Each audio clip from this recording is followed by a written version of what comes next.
Dolly Makambo écope de 10 ans de servitude pénale pour avoir été reconnu co-auteur du meurtre de l'AG du centre hospitalier Vijana.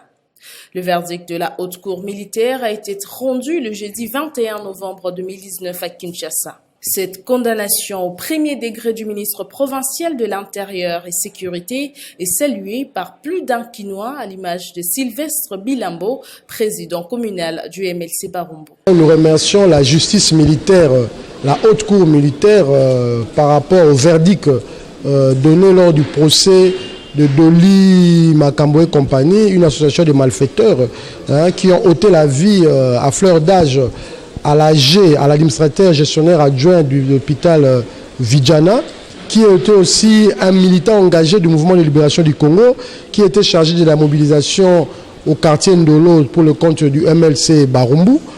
Vraiment, ce verdict, bien que cela ne va pas ressusciter la perte d'un être si cher qu'est notre bien-aimé Belvis Coucou, mais nous voyons que c'est déjà un début de changement.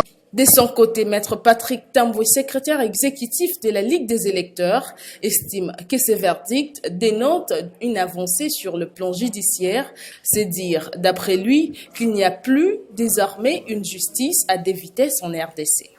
La première réaction, c'est une réaction de très grande satisfaction parce que durant près de 2 décennies, nous étions habitués à l'impunité, à l'abus de pouvoir, à de l'injustice. Aujourd'hui, je pense que ce verdict de la haute cour militaire est un pas très significatif dans l'élan vers un état de droit.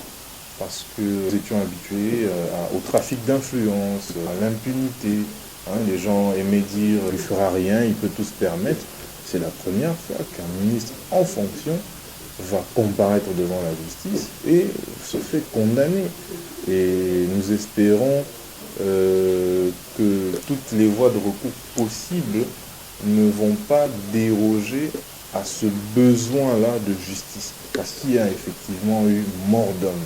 L'administrateur général du centre hospitalier Vijana, aujourd'hui, n'est plus des nôtres. Il faut bien qu'il y ait un responsable. Et le responsable, comme on a pu suivre le procès, ce n'est que celui qui a mis à la disposition de celui qui était en conflit avec cet hôpital, des policiers qui ont tué. Et ce policier-là est porté disparu jusqu'à ce jour. Nous espérons que la justice mettra la main sur lui. Et nous sommes vraiment, nous, en tant que peuple congolais, en tant qu'activistes des droits de l'homme, en tant qu'acteurs de la société civile, nous sommes très contents de ce verdict.